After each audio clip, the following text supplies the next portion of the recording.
ជំរាបសួរប្រិមិត្តពុកម៉ែបងប្អូនទាំងអស់គ្នាចឹងទេនៅក្នុងពេលនេះខ្ញុំបាទនឹងនាំអារម្មណ៍ប្រិមិត្តពុកម៉ែបងប្អូនទៅតាមដាននៅរឿងរ៉ាវតាក់ទងទៅនឹងព្រាយតែម្ដងចឹងដើម្បីកុំឲ្យខាត់ពេលវេលាយូរយើងទៅតាមដានទាំងអស់គ្នាដូចតទៅរឿងនោះមានចំណងជើងថាព្រាយបាតបលាំងកាលពីយូរលង់ណាស់មកហើយនៅក្នុងនគរមួយដែលត្រូវបានគេគ្រប់គ្រងដោយស្ដេចមានឫទ្ធិអំណាចខ្លាំងក្លាមានបលាំងមាសមួយដែលត្រូវបានគេចាត់ទុកថាជាវត្ថុស័ក្តិសិទ្ធិបំផុតនៅក្នុងព្រះរាជវាំងប៉ុន្តែអ្នកស្រុកទាំងឡាយក៏តែងតែនាំគ្នានិយាយតគ្នានៅក្រោមបលាំងនោះមានវិញ្ញាណអាកំបាំងមួយរស់នៅឬមួយគេហៅបានថាព្រាយបាតបលាំងនរណាដែលហ៊ានចូលទៅក្រោមបលាំងនៅពេលយប់អ្នកនោះនឹងបានឮនៅសំឡេងខ្សឹបខ្សៀវហើយខ្លះក៏បានបាត់ខ្លួនដោយគ្មានដំណឹងក៏មានដែរថ្ងៃមួយមានយុវជនក្លាហានម្នាក់គាត់ឈ្មោះតារាគាត់ក៏បានឮចាស់ដែលមានការនិយាយតគ្នារហូតមកដល់បច្ចុប្បន្នក៏នៅតែនិយាយតាក់ទងទៅនឹងរឿងព្រាយបាតបលាំងប៉ុន្តែតារាគាត់ជាក្មេងម្នាក់ដែលជឿទៅលើវិទ្យាសាស្ត្រគាត់មិនជឿទៅនឹងរឿងព្រាយបាតបលាំងអ្វីនោះទេយប់មួយតារាក៏បានលួចចូលទៅក្នុងព្រះរាជវាំងពន្លឺព្រះច័ន្ទរះស្រទន់តាមបង្អួចធ្វើឲ្យស្រមោលក្នុងសាលធំមើលទៅគឺហាក់ដូចជាគួរឲ្យខ្លាចពេលដែលគាត់ដើរទៅដល់បលាំងក៏ស្រាប់តែមានខ្យល់ត្រជាក់បក់មកយ៉ាងខ្លាំងគាត់ក៏បានឮនៅសំឡេងមួយលាន់យ៉ាងខ្លាំងតារាសម្លឹងមើលជុំវិញប៉ុន្តែមិនឃើញនរណាម្នាក់នោះឡើយគាត់ក៏បានប្រមូលនៅភាពក្លាហានរបស់គាត់ហើយក៏បានលុតជង្គង់មើលក្រោមបាតបលាំងភ្លាមនោះផងដែរគាត់ក៏បានឃើញនៅភ្នែកពីរគូក្រហមភ្លឺចាំងពីក្នុងភាពងងឹតមកក៏ស្រាប់តែដីនៅក្រោមជើងរបស់គាត់មានការរំជួយបន្តិចហើយរូបស្រមោលខ្មៅមួយក៏បានលេចចេញមកវាគឺមានរាងជាមនុស្សចាស់សក់វែងអុសដីភ្នែកក្រហមនិងមុខស្លេកស្លាំងនៅពេលនោះសំឡេងក៏បានចេញពីក្រោមបាតបលាំងមកថាហើយអ្វីអ្នកមករំខានខ្ញុំតារាក៏បានសួរថាអ្នកជាអ្នកណាព្រាយនោះក៏បានសើចតិចក៏បានឆ្លើយថាខ្ញុំជាអ្នកថែរក្សាបលាំងនេះជាច្រើនសតវត្សរ៍ណាស់មកហើយស្ដេចមុនបានក្បត់ខ្ញុំហើយបិទវិញ្ញាណខ្ញុំនៅទីនេះពេលដែលចប់វាលូកដៃចង្អុលទៅជញ្ជាំងមួយជញ្ជាំងនោះក៏បានបែកចេញបង្ហាញផ្លូវក្រោមដីអាកំបាំងនៅខាងក្នុងមានទ្រព្យសម្បត្តិនិងអាកំបាំងជាច្រើនដែលគ្មាននរណាម្នាក់ធ្លាប់បានឃើញនោះទេប៉ុន្តែនៅក្នុងពេលតែមួយសំឡេងសម្រែកយំជាច្រើនក៏បានបន្លឺឡើងពីក្នុងផ្លូវងងឹតនោះតារាក៏បានចាប់ផ្ដើមដឹងថាអ្វីដែលលាក់នៅក្រោមបលាំងប្រហែលជាគួរឲ្យខ្លាចជាងព្រាយបាតបលាំងទៅទៀតតារាឈរមើលផ្លូវក្រោមដីដោយបេះដូងលោតញាប់សំឡេងសម្រែកយំដែលបន្លឺចេញពីជម្រៅងងឹតនោះ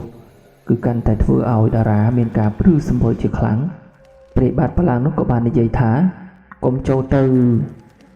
តារាក៏បានមានការងឿងឆ្ងល់ជាខ្លាំងហើយក៏បាននិយាយថាបើអ្នកមិនឲ្យខ្ញុំចូលទៅហេតុអ្វីក៏បង្ហាញផ្លូវនេះឲ្យខ្ញុំឃើញព្រាយនោះក៏បានដកដង្ហើមវែងព្រោះអាកំបាំងនេះគឺត្រូវតែមានអ្នកដឹងខ្ញុំជាប់នៅទីនេះមិនអាចចាក់ចេញបាននោះទេទោះភ័យក៏ដោយតារាក៏បានសម្រេចចិត្តកាន់ចង្កៀងហើយក៏បានដើរចុះតាមជណ្ដើរថ្មចាស់កាន់តែចុះជ្រៅ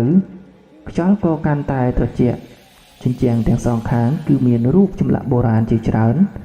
ដែលបង្ហាញពីសង្គ្រាមនិងការបូជាមនុស្សក្នុងសម័យបុរាណ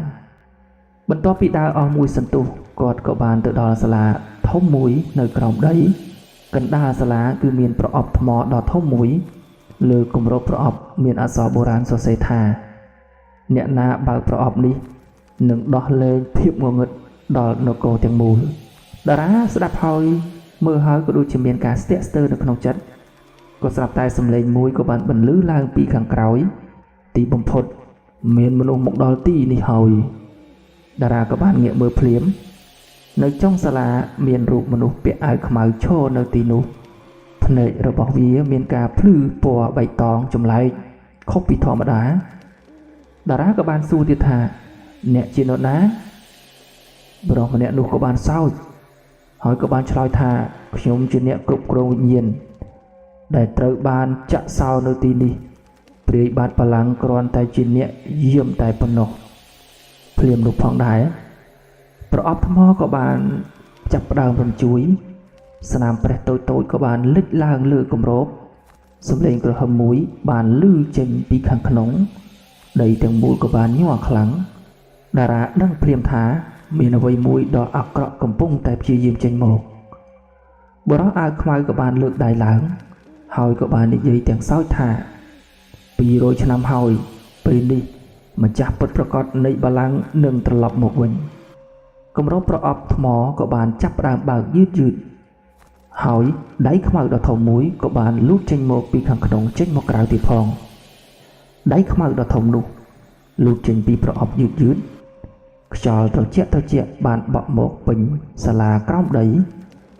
เพลิงจังเกียงในขนมใดระบอดาราก็บานจับดาวยัวระหดจิตล้วนบรออาขมายเศร้าอย่างสบายใจเพียล้างจอมาจ่าระบอกยมสับไตกำโรประอบทมอบเตี้ยก็บานใบจีจมไหนแสงขมายหอยลายเป็นบรรทุกในกันดาใส่นุคือมีรูปเรียงมนุษย์เหยียบหมุยโชว์ลางบันติดมาดองในจะบอกเวียพลือปอกระหอบลูกจีเพลือดาราก็บานทอยกรอยปีใบจงเหียนหอยก็บานสู้ถานี่เชียไว้นี่คือจีสดัดขมายบรักอาขมายก็บานชอยแบบนี้สดัดได้ตระบานกิบัดจวบกรอมบาลังตั้งแต่ปีสมัยโบราณสดัดขมายบางพเนจแตงปีอย่างยืดเพลียมลูกฟองได้สำเร็จกระหำมุ้ยก็บานบรรลือลางเป็นเพลิงกรอบได้จริงๆก็บานจับรามแพร่ใบปันตายก็สลับตายปนลือปัวเมียมุ้ยบานพลื้ลางปีขังลือปนลือนุก็บานฮอดจมกดอสลากรอบได้หอยก็บานบางหายรูปเปรียบานพลังเลือกนี่เวียมันเมนจีรูปจ้ากู้ไอคลายติดนุตีแต่เวียก็บานปลายคลายจีนเนี่ยจุ่มบางโบราณแบบเนี้ยเปียกเรื่องสักมีพลื้จังใจแต่มาร้องเด็กขนมตีนุหอยก็บานในยัยท้าตีบำพดปีเวลีก็บานมกดอลหอยดาราก็บานเพียบอาอย่างคลังหอยก็บานชุ่งหอท้าเนี่ยมันเมนจีเปรียอักระเตรึเนี่ยจุ่มบางนุก็บานงูก็บานหอยก็บานในยัยท้าขยมจีนเนี่ยกาปีบาลังมนุษย์จุ่มนอนกร้อยบานพลิกกาปิดหอยหายขยมทาเปรียบานพลังสดัดขมือก็บานเศร้าลังก็กลางแต่มาร้องตุใบจีนเนี่ยกาปีปนมานชนำก็ด้อยทั้งไงนี่ขยมดึงเจงtớiกรุบกรองโนโกวินเพลียมลูกทองได้เวียก็บานเลือกได้บรรเจงใส่ขมือดอกท่อมมุ้ยสับดาวtừเลื่อเนี่ยกาปีสังเกตระเวียงปนลือหนึ่งเพียบงงเงิดก็บานจับดาวระลกอำนาจแต่งปีปากตังกิดขณีเธอเอาได้แต่งมูเมียนการมจูจีครั้งดาราก็บานดูตะเลือได้ขนมปีนุพองได้เนี่ยกาเปียบาลังก็บานใส่ตึกกันดาราท้าเนื้อปีกรอยประอบหมอเมียนดาวสะเสร็จมวยเมียนแต่เนี่ยปนได้อายเปล่าเวียบานดาราก็บานสำลังตึกตึกได้บานจังเอานุเนื้อตีนุเมียนได้มวยดาวจวบในขนมหมอกำปุ้งแต่บรรเจงปัวเมียยังครั้งปัญหาบรักอายขมายก็บานคืดโดยขณีเกก็บานรูดสำดาวตัวโรคดาวนุเปลี่ยมไอเลินนี้ดาราเติมประนังจิมวยนังบรักเปอายขมายดังใบดันดาวดาวสะสดมุนเปได้สดัดขมายรูดพดปีกาบัดบังจวบในขนมตีนุจีเรียงระโหดดาราหนึ่งบรักอายขมายรูดสำดาวตัวโรคดาวสะสดโปร่งขณีสลากรอบใดจังมูก็กำปุ้งแต่รมจูอย่างครั้งทมอตัวถมเพลียปีดานหมกดัดปีขณีดาวนุจีระบอกยมบุรออาขมายก็บานใส่แบบนี้หอยกอดก็บานลวดพลอตมกหอยก็บานจับกันดาวนุมุนดาราปนตายเพลียมลูกพองได้ดาวสะเสร็จก็บานเป็นเจนหนึ่งปนลืมมีอย่างครั้งอำนาจมุยก็บานวิ่งบรออาขมายเอาฮอกปังตึกปะจมูกหนึ่งจิงเจียงกอดก็บานใส่ถาช่วยจับนะเนี่ยกาเปียพลังก็บานใส่บรรทอลังท้าเมียนแต่เนี่ยได้เมียนจัดสุจริตปนนตึกอากันดาวดิบานดาราก็บานรวดตึกดอดาวก គាត់ក៏បានលើកដៃដកដាវយ៉ាងប្រុងប្រយ័ត្នភ្លាមនោះផងដែរបន្លឺពណ៌មាសក៏បានហូរពេញរាងកាយរបស់គាត់សម្លេងចម្លែកមួយក៏បានលាន់ឡើងនៅក្នុងចិត្តរបស់គាត់អ្នកដែលជ្រើសរើសការពារពន្លឺនិងទទួលបានអំណាចនៃរាជបល្ល័ង្កដាវក៏បានរបូតចេញពីថ្មដោយងាយស្រួលពេលដែលដាវចេញពីថ្មអាកំបាំងនៅលើជញ្ជាំងជុំវិញក៏បានចាប់ផ្ដើមភ្លឺឡើងស្ដេចខ្មៅក៏បានងាកមើលតារាភ្នែកក្រហមរបស់វាគឺពោពេញទៅដោយកំហឹងមនុស្សធម្មតាម្នាក់គឺហ៊ានប្រឆាំងនឹងខ្ញុំផងវាក៏បានលើកដៃបញ្ចេញនៅរលកផ្សែងខ្មៅដ៏ធំមួយតារាក៏បានលើកដាវនោះការពារខ្លួនពន្លឺមាសពីដាវក៏បានប៉ះទង្គិចជាមួយនឹងអំណាចងងឹតបង្កើតបានជាសំឡេងផ្ទុះលាន់ក៏ក្រោកទីកន្លែងនោះអ្នកការពារបលាំង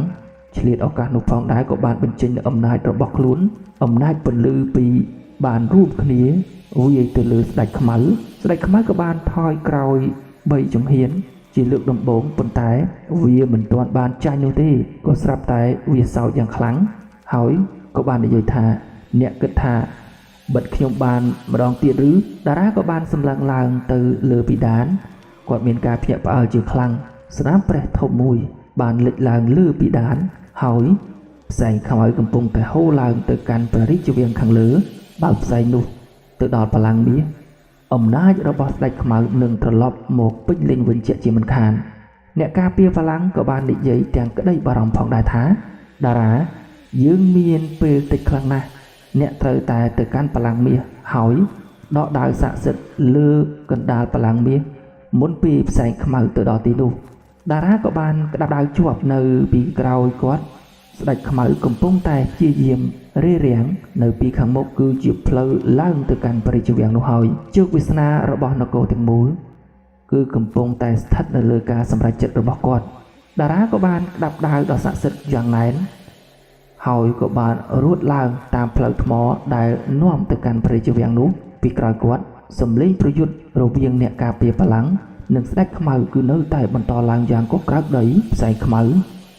កំពុងតែហូរឡើងលឿនជាងមុនពេលដែលតារាទៅដល់សាលាបលាំងគាត់ក៏បានឃើញនៅបលាំងមាសកំពុងតែបញ្ចេញនៅពណ៌ពន្លឺស្រអាប់គឺហាក់ដូចជាអំណាចស័ក្តិសិទ្ធិកំពុងតែចុះខ្សោយក៏ស្រាប់តែបុរសអាវខ្មៅក៏បានលេចមុខម្ដងទៀតនៅទីនោះទោះរងរបួសយ៉ាងណាក៏ដោយគេគឺនៅតែតាមមកទាន់រហូតហើយគេក៏បានស្រែកថាខ្ញុំមិនអនុញ្ញាតឲ្យអ្នកបំផ្លាញផែនការរបស់ខ្ញុំនោះទេគេលើកដាវខ្មៅឡើងហើយក៏បានវាយសម្ដៅមកលើតារាក៏បានលើកដាវស័ក្តិសិទ្ធិការពារសំឡេងដែកប៉ះទង្គិចគ្នាលាន់ពេញសាលាអ្នកទាំងពីរប្រយុទ្ធគ្នាយ៉ាងស្វិតស្វាញនៅពេលនោះផងដែរផ្សែងខ្មៅកាន់តែខិតជិតមកបលាំងតារាក៏បានដឹងថាគាត់មិនអាចខ្ជះខ្ជាយពេលវេលាបានទៀតនោះទេគាត់ត្រូវតែប្រមូលកម្លាំងទាំងអស់ហើយវាយចុងក្រោយមួយយ៉ាងខ្លាំងពន្លឺមាសក៏បានផ្ទុះចេញពីដាវបរោះអាវខ្មៅត្រូវបានអំណាចនោះវាយចំហើយដួលទៅលើដីគេក៏បាននិយាយទាំងអស់សង្ឃឹមថាមិនអាចទៅរួចទេតារាក៏បានរត់ទៅកាន់បល្ល័ង្កភ្លាមផ្សែងខ្មៅនៅសេសសល់តែប៉ុន្មានជំហានទៀតប៉ុណ្ណោះនឹងទៅដល់គាត់ក៏បានលើកដាវស័ក្តិសិទ្ធិឡើងខ្ពស់ហើយដាក់វាចំកណ្ដាលបល្ល័ង្កមាសភ្លាមនោះផងដែរពន្លឺដ៏សន្ធឹកសន្ធាប់មួយក៏បានផ្ទុះចេញឡើងព្រះរាជវាំងទាំងមូលភ្លឺចាំងដូចជាព្រះអាទិត្យរះផ្សែងខ្មៅគឺត្រូវបានពន្លឺបំបិទចិត្តបន្តិចម្ដងនៅក្រោមដីស្ដេចខ្មៅក៏បានបន្លឺសំឡេងគំហកយ៉ាងខ្លាំងទេនេះមិនអាចកើតឡើងបានទេខ្សែសង្វាក់ពន្លឺរាប់រយក៏បានលេចឡើងពីជុំវិញបលាំងហើយចុះទៅចងស្ដេចខ្មៅនោះជាប់ម្ដងទៀតមិនយូរប៉ុន្មានបលាំងងងឹតទាំងអស់ក៏រលាយបាត់សូន្យឈឹងទៅសាលាក្រោមដីក៏មានភាពស្ងប់ស្ងាត់ឡើងអ្នកការពារបលាំងក៏បានលេចមុខនៅចំពោះមុខតារាលើកនេះរូបរាងរបស់គាត់មានការភ្លឺថ្លានិងស្ងប់ស្ងាត់ជាងមុនហើយគាត់ក៏បានអរគុណតារាក៏បានសួរថាហើយអ្នកវិញអ្នកការពារក៏បានញញឹមតិចក៏បានឆ្លើយថាភារកិច្ចរបស់ខ្ញុំបានបញ្ចប់ហើយពន្លឺមាសក៏បានព័ទ្ធជុំវិញខ្លួនរបស់គាត់បន្តិចម្ដងរូបរាងរបស់គាត់ក៏បានរសាត់បាត់ទៅក្នុងពន្លឺចាប់តាំងពីថ្ងៃនោះមកគ្មាននរណាម្នាក់បានឃើញព្រាយបាតបល្ល័ង្កទៀតនោះឡើយប៉ុន្តែ អ្នកស្រុកគឺនៅតែដំណើររឿងនេះតគ្នាដល់កូនដល់ចៅក្រោមបល្ល័ង្កមាសធ្លាប់មានអ្នកការពារដ៏ស្មោះត្រង់ម្នាក់ដែលមនុស្សបានយល់ច្រឡំហៅថាព្រាយបាទបល្ល័ង្កបាទប្រិមិត្តទាំងអស់គ្នាចំពោះរឿងព្រាយបាទបល្ល័ង្កនេះគឺសូមបញ្ចប់ត្រឹមប៉ុណ្ណេះហើយចំពោះប្រិមិត្តដែលចង់តាមដាននៅភាគបន្តដែលនឹងមានរឿងដែលភ្ជាប់ទៅក្នុងសាច់រឿងនឹងទៀតបើប្រិមិត្តចង់តាមដានខ្ញុំបាទនឹងនិទាននឹងលើកឡើងជាភាគ2បន្តទៀតដែលភាគ2នោះគឺជាការវិលត្រឡប់របស់ស្ដេចខ្មៅហើយខ្ញុំនឹងអានបន្តហើយចាំមើលរឿងរ៉ាវនោះយ៉ាងណាយើងនឹងបន្តទាំងអស់គ្នានៅភាគក្រោយបើសិនជាមានប្រិមិត្តគ្រប់គ្រងច្រើនអញ្ចឹងរឿងនេះខ្ញុំសូមបញ្ចប់ត្រឹមប៉ុណ្ណេះតាក់ទងទៅនឹងរឿងព្រាយបាទបល្ល័ង្កអញ្ចឹងសាច់រឿងទាំងមូលនេះគឺជាការយល់ច្រឡំរបស់អ្នកស្រុកអ្នកភូមិដែលបានដំណើរតគ្នាអញ្ចឹងដូចសាច់រឿងនឹងអញ្ចឹងតាមក៏ពិតទៅគឺជាអ្នកការពារបល្ល័ង្កដ៏ស្មោះត្រង់ម្នាក់ដែលបញ្ជាក់នៅក្នុងសាច់រឿងនេះគឺមិនមែនជាព្រាយបាទបល្ល័ង្កទេតែដោយហោចចាស់គាត់តែងតែដំណើរតគ្នាថានៅក្រោមបល្ល័ង្កគឺមានព្រាយបាទបល្ល័ង្កតួយ៉ាងដូចជានៅក្នុងទីវត្តអារាមនៅក្នុងទីវត្តអីគេតែងតែហៅថាព្រាយបាទបល្ល័ង្កដោយសារតែរូបរាងនៃព្រាយបាទបល្ល័ង្កតែក៏ពិតទៅដូចនៅក្នុងសាច់រឿងនេះបានបញ្ជាក់គឺជាអ្នកការពារបល្ល័ង្កតែប៉ុណ្ណោះនោះទេបាទប្រិយមិត្តពុកម៉ែបងប្អូនទាំងអស់គ្នាចឹងខ្ញុំបាទសូមបញ្ចប់នៅសាច់រឿងនេះត្រឹមប៉ុណ្ណេះសូមអរគុណនិងសូមគោរពលា